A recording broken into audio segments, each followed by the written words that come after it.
इस दुनिया में इंसान और जानवर की जब हम और आप लोग तुलना करते हैं, कोई ज़्यादा बड़ा अंतर नहीं होता। बस सिर्फ इतना सा फ़र्क होता है कि इंसान में सोचने और समझने की क्षमता जानवर के मुकाबले थोड़ा ज़्यादा होती है।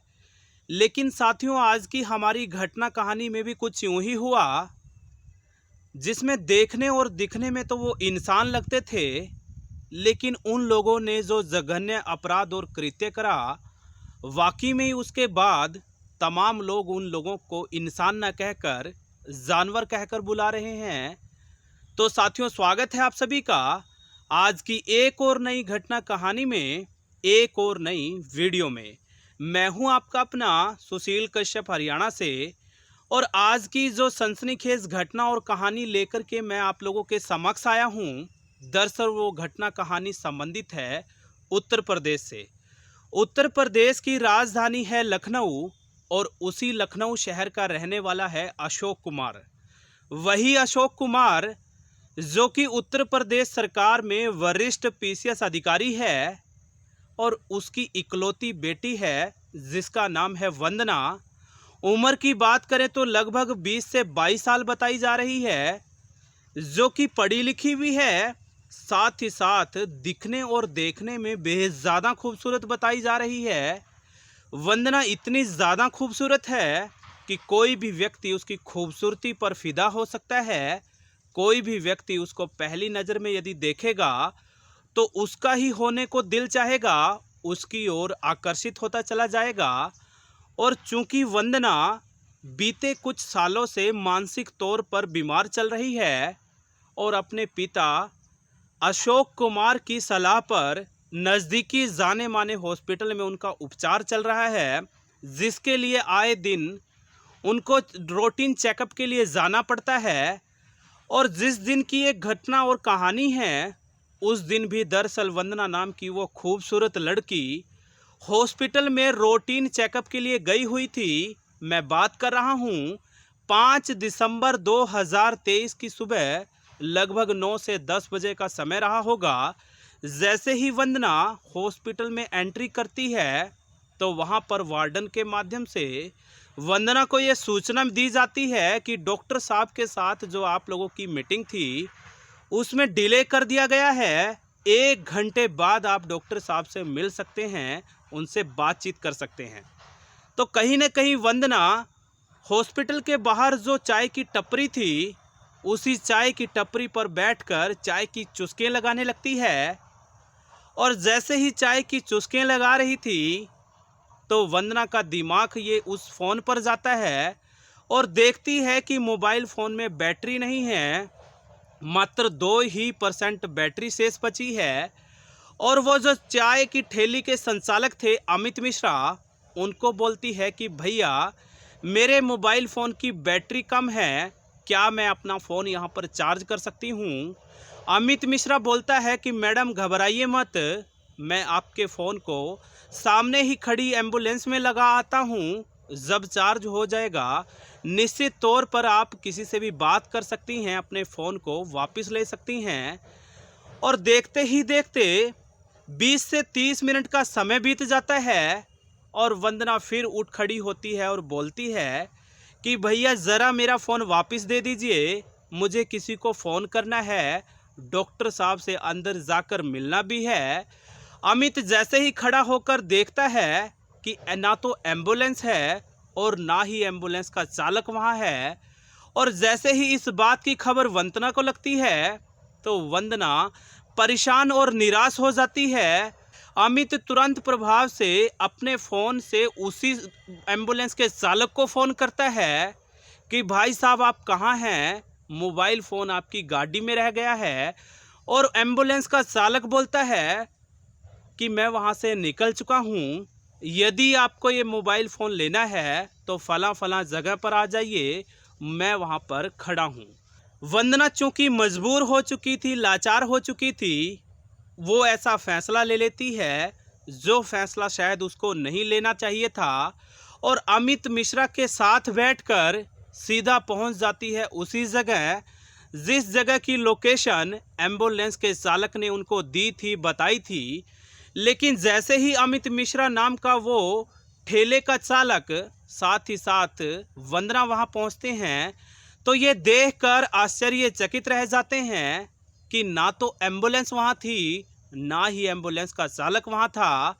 जैसे ही उसको पुनः फोन लगाया जाता है, तो एम्बुलेंस का चालक बोलता है कि भाई साहब माफ करिएगा, आपको आने में ज़रा देर हो गई, आपका इंतज़ार करके मैं फिर से वहाँ निकल चुका हूँ। आपको यदि मोबाइल फ़ोन चाहिए तो आप फला फला जगह पर आ जाइए। पुनः वंदना नाम की वो लड़की और अमित मिश्रा नाम का वो दुकान का संचालक सीधे निकल जाते हैं उसी जगह के लिए जिस जगह की लोकेशन उस एम्बुलेंस के चालक ने बताई थी, दी थी। और बीच रास्ते से वही अमित मिश्रा नाम का दुकान का संचालक दो अन्य साथियों को भी गाड़ी में बैठा लेता है और वंदना के पूछने पर बताता है कि ये मेरे जानने वाले हैं, इनको ज़रा आगे जाना था, मैं इनको छोड़ता हुआ चला जाऊंगा और वहां से आपके फ़ोन को भी हम ले लेंगे। कहीं ना कहीं एक तीर से दो दो निशाने लग जाएंगे। लेकिन वंदना को धीरे धीरे शक होने लगा था कि हो ना हो कुछ तो दाल में काला है और किसी न किसी षड्यंत्र का वो लगभग शिकार हो चुकी है। देखते ही देखते समय भी बीतने लगता है और समय का पहिया घूमते घूमते शाम होने लगती है, रात की शुरुआत हो चुकी थी। धीरे धीरे करके गाड़ी उसी नेशनल हाईवे पर दौड़ने लगती है, चलने लगती है। और जैसे ही थोड़ा सा समय और बीतता है, कार में मौजूद वो शख्स जो बीच रास्ते में उस गाड़ी में सवार हुए थे, वंदना नाम की उस बेहद खूबसूरत दिखने वाली लड़की के साथ अश्लील हरकतें शुरू कर देते हैं। वंदना वैर विरोध करती है, लेकिन भला वो क्या कर सकती थी, क्योंकि वो लाचार थी, बेबस थी, साथ ही साथ लड़की थी और अकेली थी। रात भी हो रही थी और ज़ोर ज़ोर से अमित मिश्रा नाम के उस शख्स ने म्यूजिक वॉल्यूम बजा दी थी। और देखते ही देखते वो सब कुछ होने लगता है जिसकी कहीं ना कहीं वंदना को भी अनुमान था, अंदेशा था। रह रह कर एक एक करके तीनों हैवान हैवानियत की सारी हदों को पार करने लगते हैं। बारी बारी से सामूहिक गैंग रेप की घटना को अंजाम दे दिया जाता है। पूरी रात ना जाने कितने घंटों तक उन तीनों लोगों ने हैवानियत की सारी हदों को पार कर दिया। रोते बिलखते वो लड़की चीख पुकार तो करती है, लेकिन भला उसकी पुकार और आग्रह सुनने वाला वहां कौन था। चूंकि आवाज बाहर नहीं जा रही थी, रात भी ज्यादा हो चुकी थी। लेकिन मौका पाकर तमाम वो आरोपी और मुजरिम जैसे उनका मन भर जाता है, उस वंदना नाम की लड़की को बीच चौराहे पर छोड़कर फरार हो जाते हैं। लेकिन जैसे ही वंदना को थोड़ा सा होश आता है और वो घर पहुंचती है, तो कई दिन बीत जाने के बाद भी वो तमाम मामले का घटने का अपने माँ बाप को बिल्कुल भी जिक्र नहीं करती, शेयर नहीं करती। शायद उसको लगने लगा था कि उसकी फजीहत हो जाएगी, आस पड़ोस के इलाके में उसके माँ बाप की जो इज्जत आबरू है वो ना उड़ जाए। शायद इसी वजह से उसने पूरे मामले के बारे में ना तो अपने पिता के साथ कुछ जिक्र किया, ना ही अपनी माँ के साथ किया। लेकिन साथियों, वो कहावत है ना, माँ तो भला माँ होती है। उसकी माँ को धीरे धीरे आशंका होने लगी कि कुछ तो गड़बड़ है। जो हंसने और खेलने वाली लड़की हुआ करती थी, जो आए दिन खुद भी हंसा करती थी, दूसरों को भी हंसाया करती थी, वो भला कई दिन से मायूस क्यों है। वो लड़की भला गुमसुम क्यों रहने लगी है। धीरे धीरे करके उसकी माँ उसके नज़दीक आती है और बड़े ही प्यार से दुलार कर पूछती है कि बेटा तुम क्यों इतनी गुमसुम हो, मुझे बताओ।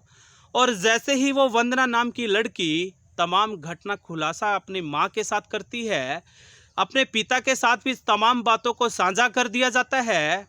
तमाम मामले को लेकर नज़दीकी थाने वजीरागंज में एफआईआर दर्ज कर दी गई थी। और पूरी घटना कहानी को सुनने के बाद पुलिस भी हरकत में आ जाती है। उस अमित मिश्रा की दुकान पर ही दबिश दे दी जाती है, रंगे हाथों उसको पकड़ लिया गया है और कहीं न कहीं जो भी लोग इस पूरे मामले में संलिप्त थे, तमाम लोगों की खोजबीन जारी है। पूरी संजीदगी से, गंभीरता से पुलिस उस छानबीन कर रही है और संजीदगी से, गंभीरता से भला छानबीन क्यों नहीं करेगी? चूंकि मामला लगातार तूल पकड़ता जा रहा है। मामला एक वरिष्ठ अधिकारी के पारिवारिक सदस्य से जुड़ा हुआ है और कहीं न कहीं जैसे ही ये घटना और कहानी सोशल मीडिया के माध्यम से कहें या प्रिंट मीडिया, इलेक्ट्रॉनिक मीडिया के माध्यम से कहें, देश दुनिया के लोगों को पता चलती है तो बेहद ज़्यादा वायरल होने लगती है। तरह तरह की लोगों की प्रतिक्रियाएं आ रही हैं, तरह तरह के लोग सवाल जवाब कर रहे हैं कि आखिरकार कब तक ये घटनाएं होती रहेंगी, कब तक वंदना नाम की लड़कियां दूसरों का शिकार होती रहेंगी, कब तक इंसान हैवानियत की तमाम हदों को पार करता रहेगा, कब हमारी बच्चियां शहरों में, गांव में, नुक्कड़ गली चौराहों पर सुरक्षित हो पाएंगी। कहीं न कहीं तमाम सवाल तो किए जा रहे हैं, लेकिन साथियों ना तो किसी के पास जवाब है। यदि किसी के पास जवाब है तो उन जवाबों से आम जनता संतुष्ट नहीं है। बहरहाल पूरे मामले में गंभीरता से सोच और विचार किया जा रहा है। रह रहकर एक आश्वासन दिया जा रहा है कि जो भी कठोर से कठोर सजा होगी, मुजरिमों को अदालत के माध्यम से जरूर दी जाएगी। कहीं न कहीं उम्मीद ये भी जताई जा रही है कि तमाम संलिप्त लोग बची खुशी जिंदगी जेल की काल कोठड़ी में बैठकर गुजारेंगे।